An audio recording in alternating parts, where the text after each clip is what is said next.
because he's behind the speaker, so I can say anything. It's even better. We're going to be in Genesis chapter 37 this morning. If you would open your Bibles and turn with me there. It's going to be another interesting story in the saga of Abraham's family. This morning we are continuing in the story of Jacob. We pick up with the family of Abraham. We pick up a little bit further down in the story. Last week we were in Genesis 28, so you notice we skip a significant chunk of the story, but we're going to kind of fast forward but kind of bring along the story. So you know I like to do a bit of a synopsis here, so we're going to kind of bring this along. So I hope that we don't want to leave anything behind, but we're going to bring this along kind of quickly. For those who were with us when we studied Genesis 25, or if you want to flip back to your left a little bit and read, God had told Rebekah and Abraham, or Rebekah and Isaac, that Jacob would be the one who brought forth the promise. Well, we know that when we're in Genesis 25, that Jacob and Esau fought over this. Esau wanted to be the son. He wanted to be the one who inherited the promise, to the point where Jacob deceived his brother. He deceived his brother, and when he came back from hunting because he was hungry, he said, well, if you'll sell me your birthright, I'll give you this bowl of stew.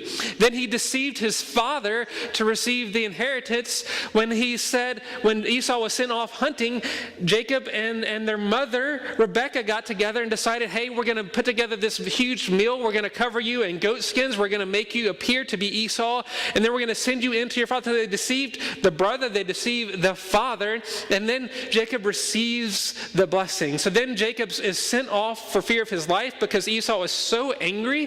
He is so frustrated. He is to the point of wanting to kill his brother. Esau is so angry. So Jacob is fleeing for his life. Isaac and Rebekah decide together, it is best now that you go back to our homeland. You go back to Haran. You take this journey almost 500 miles and you go back to your homeland. So this is where we ended off last week, that he is fleeing back home. Now we know from our previous study that Jacob is the one whom God has come to in Genesis 28 to continue the blessing. Because when we were in Genesis 28, Jacob is left destitute. He's left without anything. We see that when he arrives in evening on his 500-mile journey, that he takes a rock and he uses as a pillow, which we know isn't a great journey. It's not going to be good for his posture, but he takes a pillow and he lays down to sleep at night. And while he is sleeping, God comes to him in a dream. And in this dream, there's a staircase or a ladder that reaches into heaven, and on this ladder there are angels ascending and descending to God. And in this dream, God comes to Jacob and says, you are going to be the one to carry on the blessing. You are going to be the one to carry on the promise, and your descendants are going to be as numerous as the dust on the earth. You are the future promise. So Jacob, who is fleeing from his life, fleeing the land of the promise, fleeing his family, fleeing everything that he knows, thinking that he has lost everything, God comes to him in this moment and says, no, you are going to return to this promise, and I am never going to leave you until I'm done with you. You are going to come back and you are going to get all of this back. And so in this moment of destitution, God says, it's in you that I'm going to continue my promise. Well, in the part that we're skipping this week, in the part that happens from Genesis 28 to 36, we see that Jacob goes back to Laban, his uncle, and he lives with Laban for a little over 14 years. And during this 14-year period, he decides he's going to work for Laban, and his desire in working for Laban is that he gets to marry Rachel.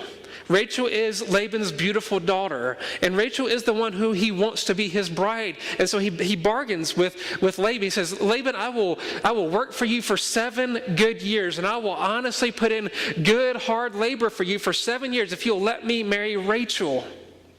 Well, the 7 years is up, and he goes to Laban and says, I've worked for you for a good 7 years. Please let this deal be consummate. Let this happen. And so Laban is like, okay. And so the night of the wedding comes, and then the ceremony is coming to conclusion.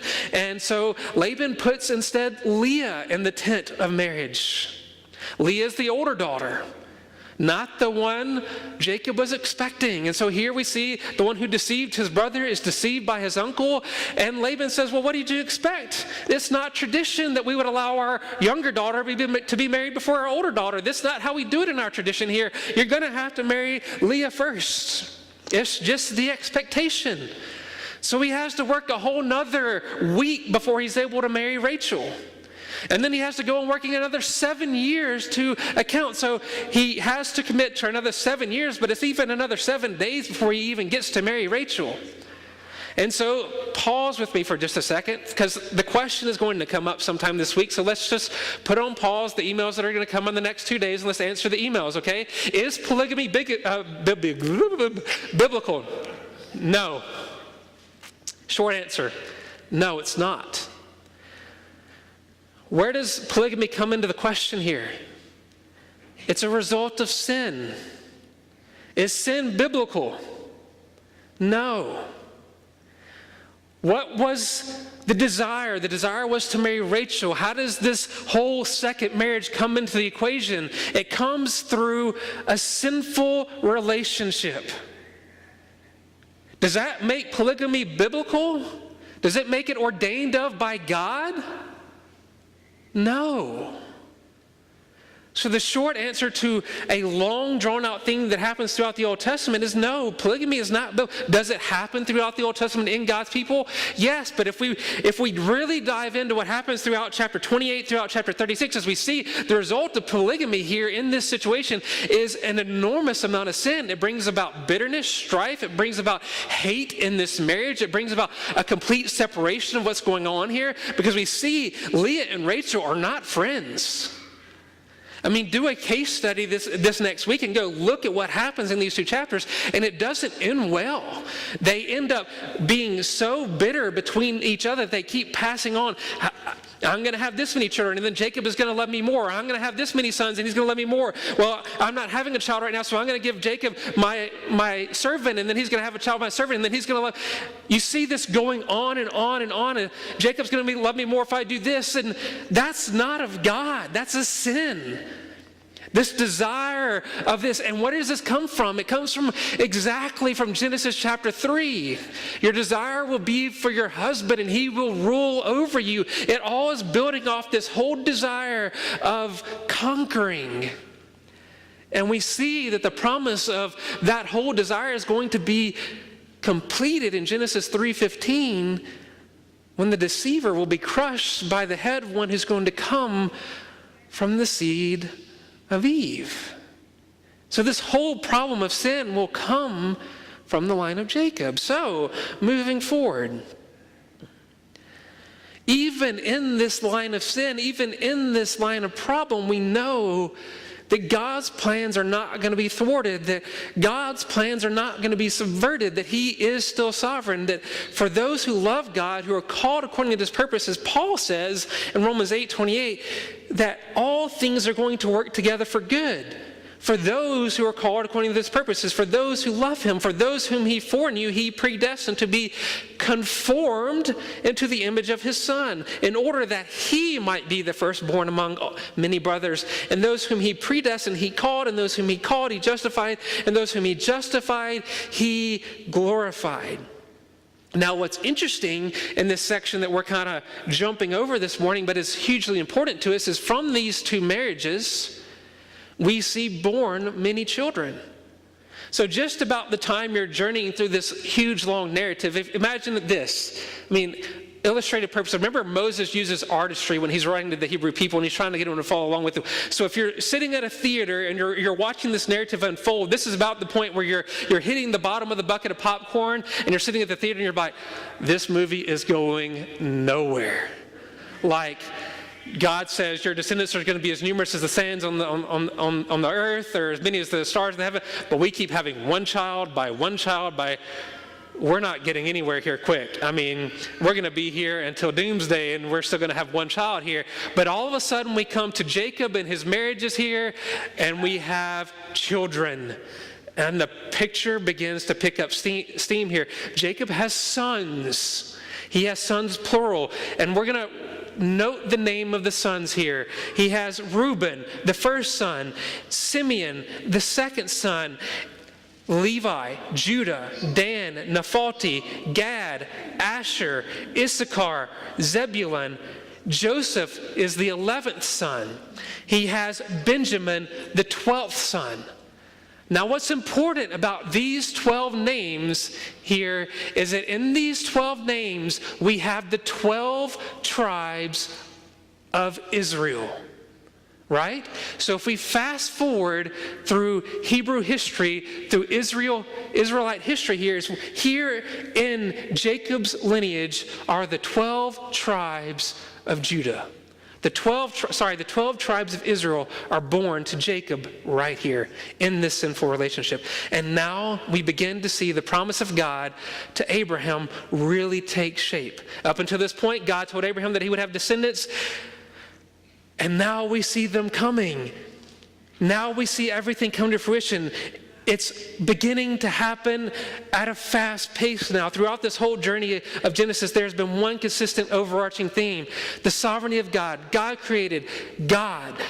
God promised to Adam and Eve, even in their sin, he would bring redemption. Even in murder, God continues his promise through their third son, Seth. God judged sin, yet saved Noah and his family in Genesis 6.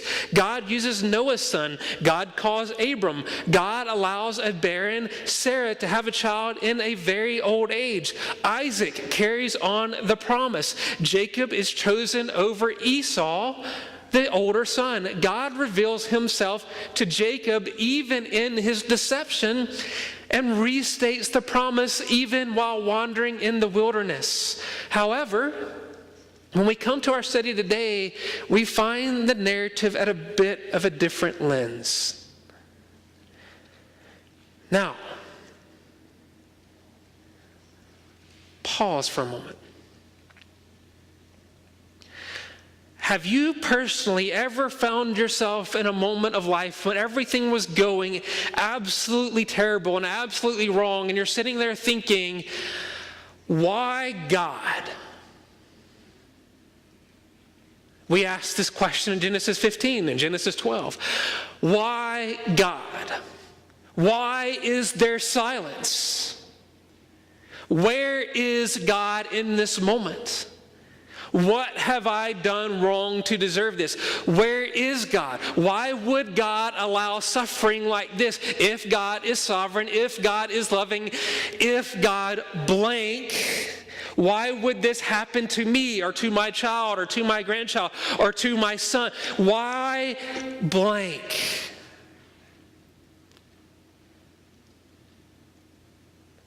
Think about that question. Have you ever had the question in your life or in the life of your family where you've asked the question? And let's think about it this way. Remember, Moses is retelling this story to us this morning, a story that is written to the Hebrew people in the moment that they are trekking through the wilderness, looking for hope, wondering, where is God? And is the promised land a real thing or not? Because they have come out of captivity from the Egyptian people, and they're saying, why?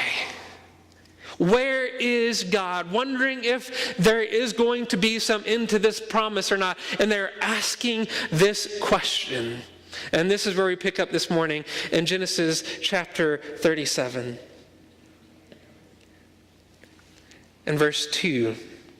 It says, these are the generations of Jacob. Joseph, being 17 years old, was pasturing the flock with his brothers. He was a boy with the sons of Bilhah and Zilpah, his father's wives, and Joseph brought a bad report of them to their father. Now Israel loved Joseph more than any other of his sons. Underline that. He loved Joseph more than any other of his sons because he was the son of his old age. And he made him a robe of many colors, but when his brothers saw that their father loved him more than all of his other brothers, they hated him and could not speak peacefully to him. Now, Joseph had a dream, and when he told it to his brothers, they hated him even more. He said to them, "Hear this dream that I have dreamed. Behold, we were binding sheaves in the field, and behold, my sheaf arose and stood upright, and behold, your sheaves gathered around it and bowed down to my sheaf." And his brothers said to him, "Are you indeed going to reign over us, or indeed rule over us?" So they hated him even more for his dreams. Notice, we've had hate already twice in this story. Then he dreamed another dream and told it to his brothers and said, "Behold, I have dreamed another dream. Behold, the sun and the moon and 11 stars were bowing down to me." Behold, when he told it to his father and to his brother rebuked him and said to him, "What is this dream that you have dreamed? Shall I and your mother and your brothers indeed come to bow ourselves to the ground before you?" And his brothers were jealous of him. But his father kept the saying in mind. Verse 12. Now his brothers went to pasture their father's flock near Shechem, and Israel said to Joseph, Are not your brothers pasturing the flock at Shechem? Come, I will send you to them. And he said to them, "Here I am." So he said to him, "Go and now and see if it is well with your brothers and with the flock, and bring me word." So he sent them to the valley of Hebron, and he came to Shechem, and a man found him wandering in the fields. And the man asked him, "What are you seeking?" "I am seeking my brothers," he said. "Tell me, please, where they are pasturing the flock." And the man said, "They have gone away, for I heard them say, 'Let us go to Dothan.'" So Joseph went after his brothers and found them at Dothan. And they saw him from afar, and before he came near to them, they conspired against him to kill him. And they said to one another, "Here comes this dreamer. Come now, let us." But when Reuben, remember Reuben is the oldest, heard it, he rescued him out of their hands, saying, "Let us not take his life." And Reuben said to them, "Shed no blood. Throw him into this pit here in the wilderness, but do not lay a hand on him, that he might rescue him out of the hand to restore him to his father." So when Joseph came to his brothers, and they stripped him of his robe, the robe of many colors that he wore, and they took him and threw him into a pit, and the pit was empty. There was no water in it. Then they sat down to eat, and looking up, they saw a caravan of Ishmaelites coming from Gilead, and with their camels bearing gum and balm and myrrh on their way to carry it down to Egypt. Then Judah said to his brothers, "What profit is it if we kill our brother and conceal his blood? Come, let us sell him to the Ishmaelites, and let not our hand be upon him, for he is our brother, our own flesh." And his brothers listened to him. The Midianites, traders, passed by, and they drew Joseph upon and lifted him out of the pit and sold him to the Ishmaelites for 20 shekels of silver. Then they took Joseph to Egypt. When Reuben returned to the pit and saw that Joseph was not in the pit, he tore his clothes and returned to his brothers and said, "The boy is gone, and where shall I go?" Then they took Joseph's robe, slaughtered a goat, dipped the robe in blood, and they sent the robe of many colors and brought it to their father and said, "This we have found. Please identify whether it is your son's robe or not." And he identified it and said, "It is my son's robe. A fierce animal has devoured him."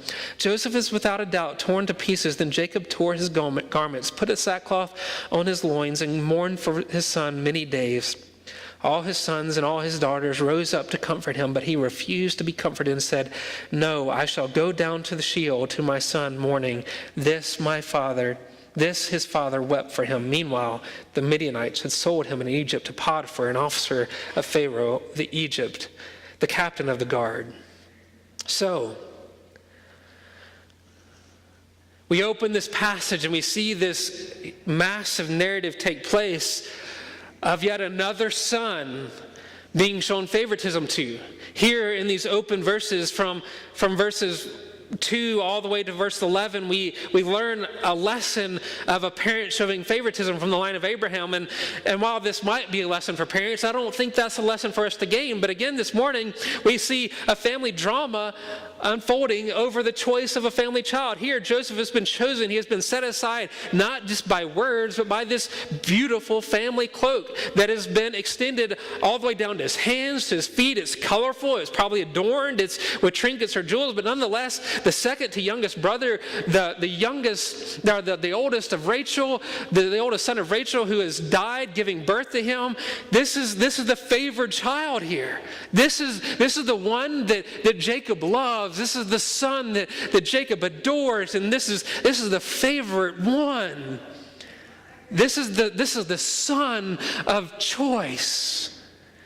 Now, Jacob, of all people, should know that when you show favoritism to a child, it doesn't end well. Because when Esau was shown favoritism, he lived the drama. You would think in he is the generation, not even a generation removed, but being of a generation where family drama split a whole family by favoritism, you would think, I learned what my parents did. I'm not going to do what my dad did. I mean, you think, dads in the room, you say, okay, my dad, I'm not going to do what my parents did, right? We think that. Moms in the room, my mom was like this, so, I'm going to keep the best character traits, I'm not going to keep these.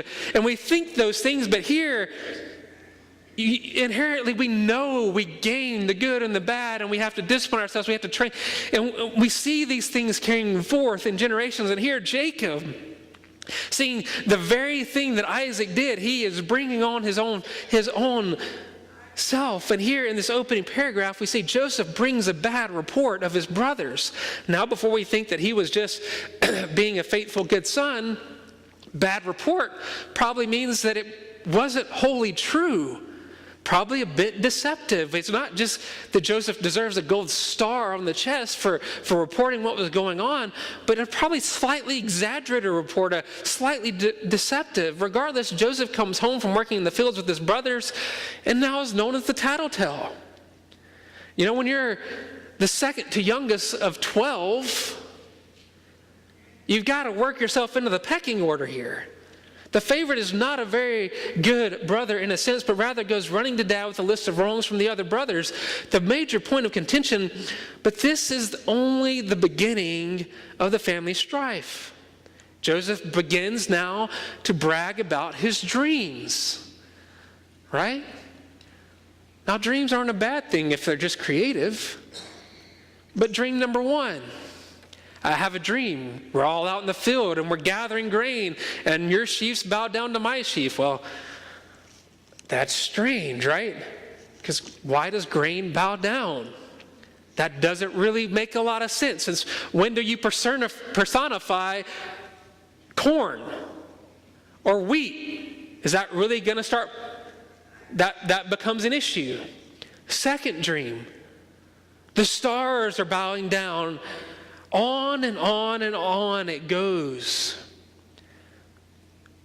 And in the culture of the day, the older would never bow to the younger.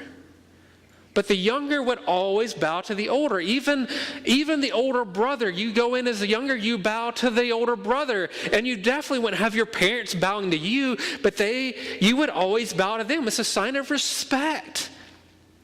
They wouldn't be bowing. There's no reason for them to be bowing to you. It's respectful. It's like saying yes, sir, and no, sir in a Southern culture. I don't know what it is here in the Western culture, but that's what you grow up doing. You don't do that in the South. You're going to get slapped. You know what I'm saying? It's the cultural thing. It's what you do. It's what you grow up doing. You know, I love taking my kids home to my parents' house because they leave with better manners. You know what I'm saying? It's like Ava Claire needs a trip to Mississippi. You know what I'm saying? She's 2. She can handle it now. The yes or no, it's time for a 2-year-old to learn yes sir, yes ma'am, no. It's time. And grandparents have a way with that type of stuff better than parents do sometimes, I think. I don't know. My parents are great at that. I don't know if y'all y'all aren't following with me on that, but you get it. Y'all grew up in the West and the South.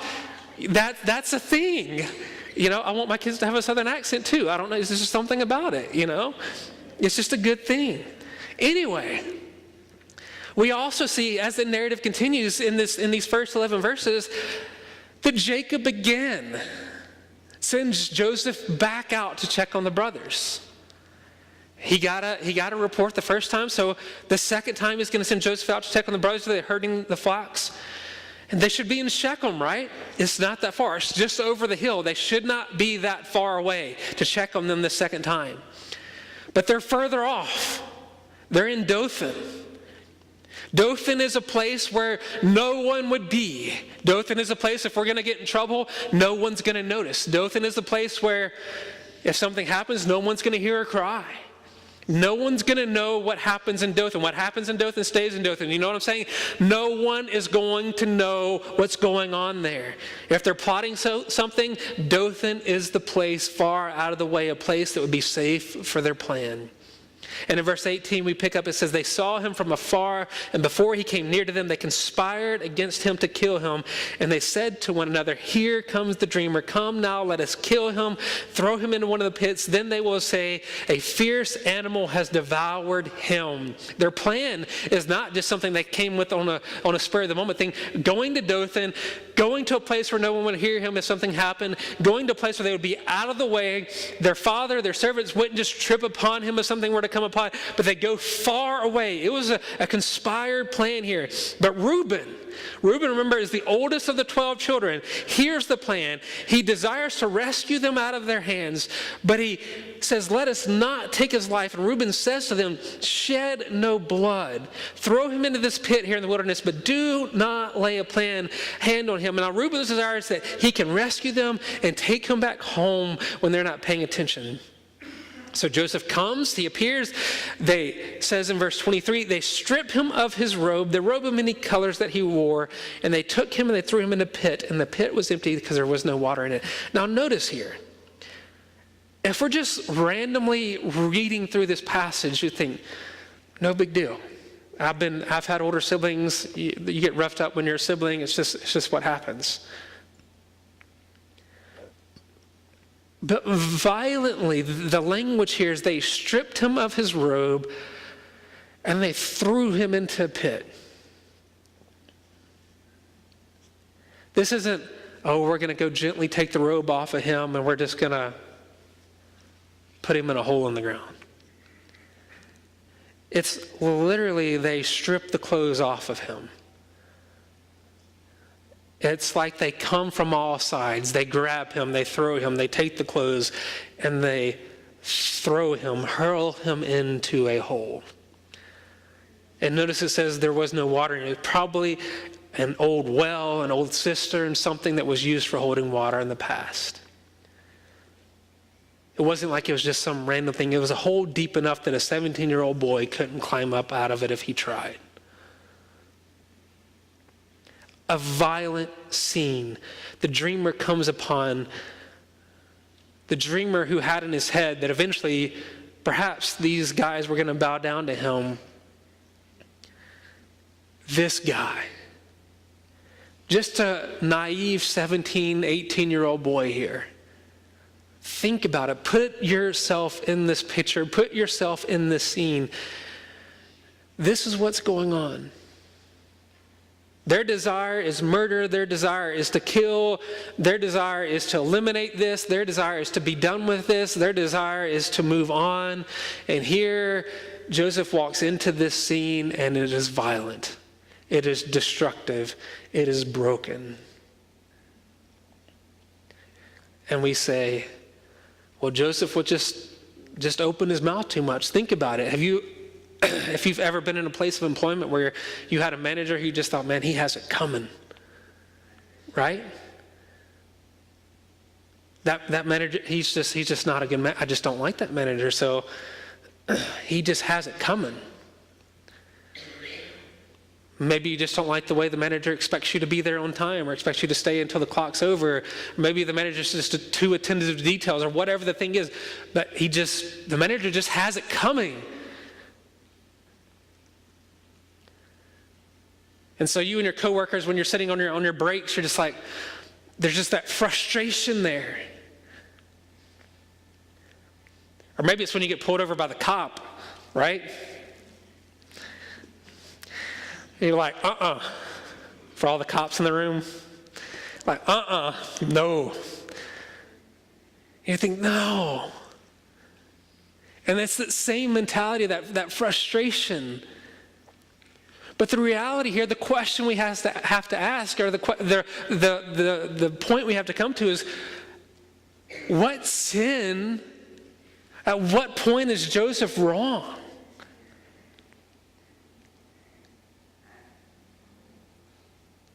Where is the point at which Joseph deserves to be assaulted, has earned the place of being beaten and thrown into a hole? That's the question we have to realize. That's the question we need to ask. That's the point at which we have to come down to.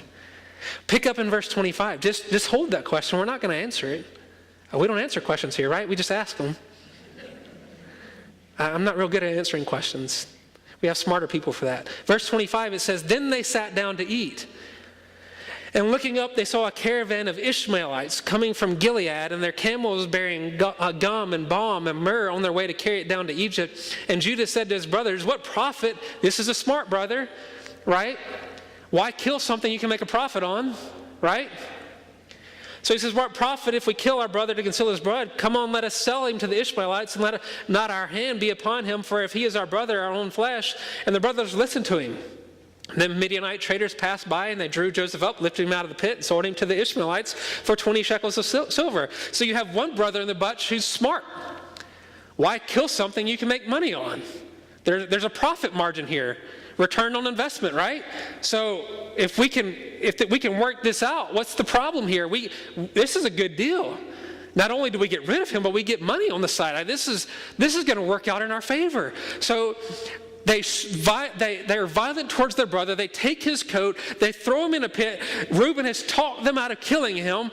Reuben now has left the scene. We're going to pick out in verse 29. He's gone. For some reason, either he's gone to track down a stray calf or stray animal, or he's gone to relieve himself. And something happened, and Reuben is off the scene for a moment. And during this time that Reuben is gone, the brothers conspired that, hey, Ishmaelites have shown up. Now, the irony of Ishmaelites, remember, Ishmaelites are from the family of Abraham. Remember, Ishmaelites are when Sarah decided, hey, I can't have children, so we're going to let Abraham have a child with Hagar.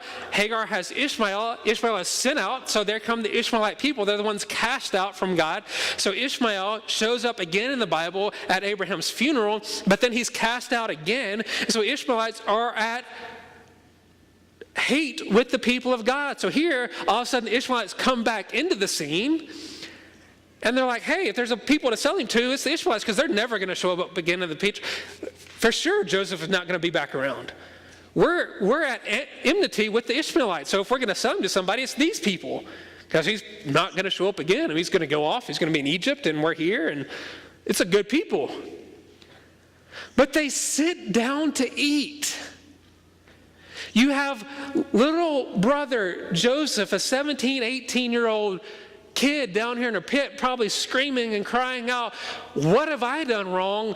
Let me out of this pit." They're up here having a meal and conspiring on what they're going to do next. And they're like, hey, for sale, right here, bargain. You got a slave here. Let's work this thing out. And it comes to fruition. A better option than to kill him.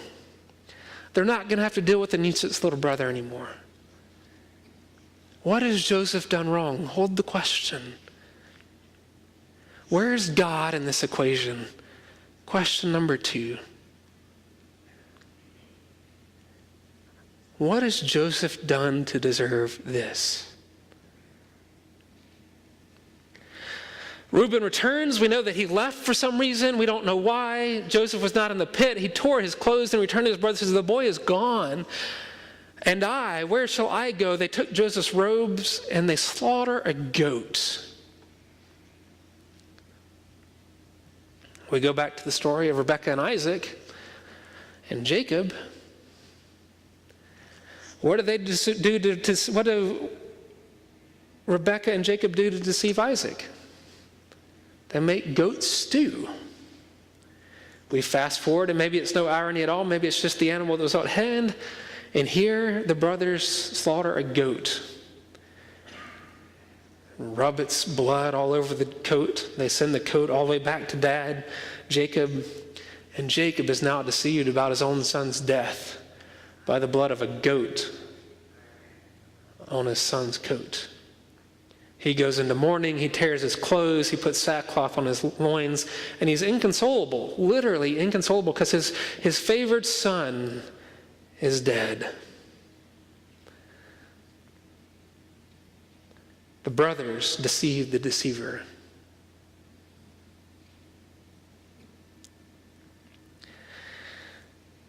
Joseph is sent on into slavery in the house of Potiphar, the guard. Now, we could just end here and stop. However, this would be a rather odd narrative for me to pick on in our study of the Chronicle of Redemption and skip the last 14 years.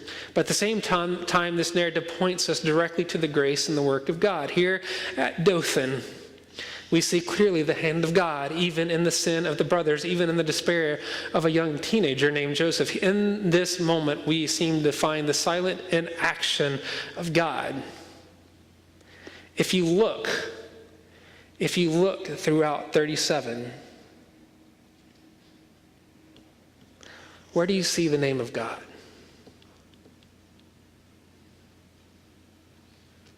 Where do we see the name of God? It's hard. But however, this isn't the only place in the Old Testament we find the city of Dothan, or the place of Dothan, because here it's just a wilderness of Dothan, but it's not the only place we find Dothan mentioned. Because here in Dothan, a similar story would unfold. In the time of the prophet Elisha, Dothan was no longer a wilderness, but it was rather a city. And in the time of the prophet Elisha, Dothan was surrounded by an enemy army. Right? Follow me here. An enemy army that was prepared to come in, invade, wipe out, destroy, and kill everyone inside the city. Elisha and his servant were in that city when this battle was preparing to unfold. Elisha cries out to God from this similar place that Joseph finds himself in here in 2 Kings 6. God sent chariots of fire. Heavenly angelic armies came and smote the offending army, and everyone was saved. A vastly different story. If you go and dig into that story, you're going to say that this is my God, the God of 2 Kings, the one with the scepter, the one who rains down fire from heaven. When I call, when I pray, when I ask, this is the God who acts when I speak. My God is the one who acted when Isaac prayed for Rebekah to have a child, and she immediately was pregnant and bore a child. Not like when Abraham and Sarah had to wait years upon years upon years. No, my God, the God that you and I want to pray to, is the God who acts, the one who has the trumpets and the chariots and who has the angels and the legions, the one who appeared to Jacob in the dream, the one who was right there, the one who appears in Revelations with the horses. We want that God. We don't want the God of Joseph who, well, it's not even in the story. We want the God who comes with chariots. I mean, that's good. I like chariots and fire. I like chariots. I mean, fire, I like fire a little too much already. My wife says no to fire. It's hard to understand, especially in this moment when we hit pause right here. If we don't even go further into the story, when we stop right here, it's hard to understand that God is loving Joseph, that God is caring for Joseph just as much as he did Elisha. If we say in this moment that God loves Joseph as much as he did Elisha, when God does nothing for Joseph in this moment, and God does everything for Elisha, but God loves Joseph absolutely the same amount as God loves Elisha, that's an absolute statement. That's not an if then, that's not a maybe, that's not a possible, but he loves them absolutely the same. That's an absolute statement. That's an absolute truth. For those scientists here, that's an absolute thing. That's not a possibility. That's an absolute. The silence of God does not equal inaction. It's a hard thing for us to understand, but it's not equal in action. The apparent absence of God is not absence at all. Even though we don't see God apparently running to the rescue here in chapter 37, his love, his care were just as deep, just as sincere, both in the life of Joseph as it was for Elisha. Think about this for just a second. Now, this perhaps is just a bit of presupposition, but as we will get to Paul, as Paul Harvey would say, now, if any of you grew up listening to the radio, Paul Harvey says the rest of the story is going to come here in just a few weeks, but he says the story is coming soon. But if this did not happen just as this story lays it out, Joseph would die. And not only would Joseph die, but his family would die. And not only would his family die, but tens of thousands of people would die. And hundreds of thousands of people would die. And then if hundreds of thousands of people die, then the line of the promise of salvation would have ended. right? It would have come to an end. Things had to happen just the way that they did so that the line of salvation would come through Joseph. In a way, through Joseph's suffering, we are pointed to a Savior. We are pointed to the King, for through this trial, the line of salvation continues. It is happening this way. This is God's plan of saving the world, including you and I. Because we know Joseph ends up in Potiphar's house. He ends up back in prison. He ends up back being what? He ends up back in the courts of the king. He ends up being over the grain. When famine comes in the land of his family, he's over the grain. He's able to provide for his family to keep them from starving. It has to happen this way. But we look to the New Testament accounts. Peter gets put in prison. Everybody prays. Angels come and open the prison door. John the Baptist gets put in prison. Everybody prays. Off with his head. Is God bipolar? No. God is sovereign. God knows what he's doing. God has a plan. Do you believe that God still works in both these situations? If we truly believe that, if we leaned on that, if we understood that, we would be much stronger. We would be able to stand with strong knees, with strong backs, and say, God has our best interest at mind when we go through the heart, when we go through the trials, because we know that even when it appears that God is silent, even when we can read a chapter and we can say, where is God in this story? He is there. He is absolutely there. He is working it all out some way or the other. If we believe that, we will be stronger because of it. We need to know he's with us. We don't need answers. We don't need his answers. What we do need is his presence. We need to know he's with us, and the cross proves that he's with us. Again, Dr. Keller puts it this way. Tim Keller is a pastor in New York, and he says, he's the one, the ultimate Joseph. He came unto his own, and he received him not. He was sold for silver. He also was stripped naked. He was crying out in the dark. He was lost so that we could be saved. This morning and forever, we don't need answers. We need Jesus. The reality of our story is that Jesus is the hero of our story, not us. Jesus is the crux on which everything hinges, not us. So why the story of Joseph? Because when it seems like there's silence, it's okay. When it seems like it doesn't make sense, it's okay. Because we don't have to have answers. When we go to those doctor's appointments, when we go through those moments of pain, when we go through loss, when we go through suffering, every scenario, when we go through jobs, when we go through family drama, we don't need answers.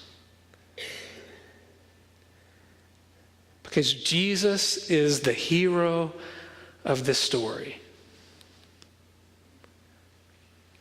Even when it seems like he's not even in the story.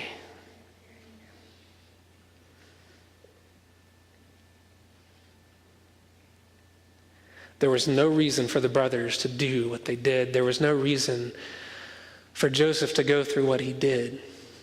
But yet there was absolutely every reason for everything to happen just the way that it did. So that the people of Israel could be saved. So that the line of salvation could go on. So that famine would not wipe out the whole family.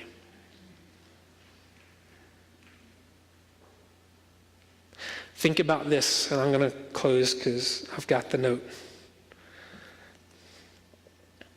The Hebrew people are hearing this story from Moses as they're wandering through the wilderness, and they're thinking, God has forgotten us. God doesn't care about us. He took us out of Egypt to kill us out here by snakes and by wild animals and by everything else. God is not in our story anymore, even though it's raining food every day. Like, come on, people. But God doesn't care anymore. He just doesn't care. And Moses is telling them this story. And he's saying, when God is silent, God is there. God is telling us this story this morning so that as we're wandering through whatever wilderness that we're wandering through, that when God is silent, God is there. God is still the king, and we are not the kings. This morning, if you're a believer, that's the truth for us. If you're not a believer, that's the truth for you as well. The gospel is God is king, and we are not. The confusion is that it's much easier for us to be the sovereigns of our life, and God is saying, don't, because I've rigged the system. Submit. Let me be king. If you've never surrendered and allowed God to be king of your life, I would encourage you to come to that point and allow God to do his work in your life this morning, and talk to somebody before you leave. Write it on the communication card on the chair back in front of you. Talk to me before you leave. I'm here. That's what we do. That's why God has allowed us to be in this place.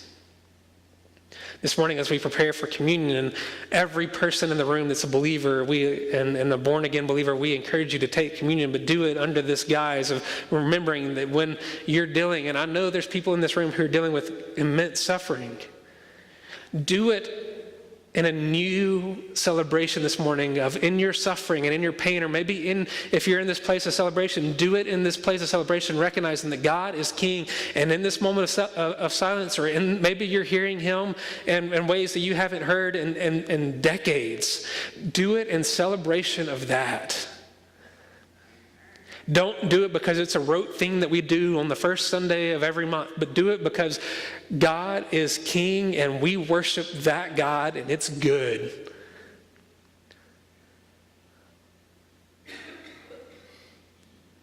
And it's good.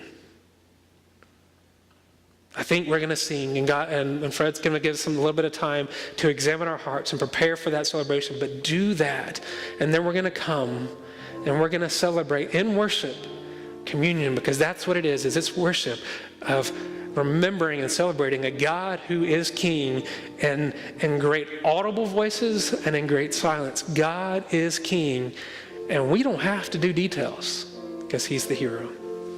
Let's celebrate this morning.